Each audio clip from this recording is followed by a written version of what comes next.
রাজধানীর স্বামীবাগ এলাকায় রাজধানী উন্নয়ন কর্তৃপক্ষ রাজুক একটি সুপরিকল্পিত উচ্ছেদ অভিযান পরিচালনা করে। অভিযানকালে 3টি ভবনের আংশিক অবৈধ অংশ অপসারণ করা হয়।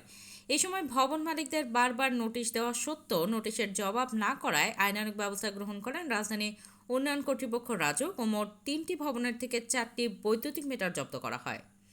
অভিযানটি পরিচালনা করেন নির্বাহী ম্যাজিস্ট্রেট শান্তা রহমান। এছাড়াও অভিযানে উপস্থিত ছিলেন zone 7/1 authorised officer S Ehsanul ইমাম, প্রধান ইমারত পরিদর্শক কামাল হোসেন, ইমারত পরিদর্শক জয়নাল আবিদিন, ইমারত পরিদর্শক মাসুদ রানা, ইমারত পরিদর্শক আল নাইম মুরাদ, ইমারত পরিদর্শক শিহাবুদ্দিন, ইমারত পরিদর্শক রাফিউল ইসলাম, ইমারত পরিদর্শক এবং আরও আইনশৃঙ্খলা বাহিনীর সদস্যগণ।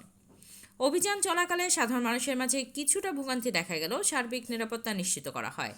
আইন শৃঙ্খলা বাহিনীর সদস্যরা পুরো সময় জুড়ে উপস্থিত ছিলেন যাতে কোনো ধরনের অপ্রীতিকর ঘটনা না ঘটে।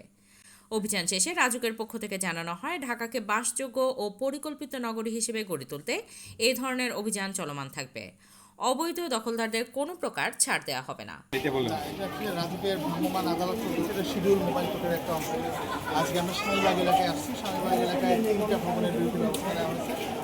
আর 3টা ভবনের বিদ্যুৎ সংযোগ বিচ্ছিন্ন করা হয়েছে এবং ব্যক্তিগত যে অংশগুলো ছিল তাদের সেই অংশগুলো তাদেরকে আংশিকভাবে তাদেরকে বিচ্ছিন্ন করা হয়েছে এবং বলা হয়েছে যে বাকিটা তারা একটা নির্দিষ্ট সময়ের মধ্যে এটা অপসারণ করে ফেলবে এবং এটা রাজুক নিয়মিত মনিটরিংয়ে থাকবে।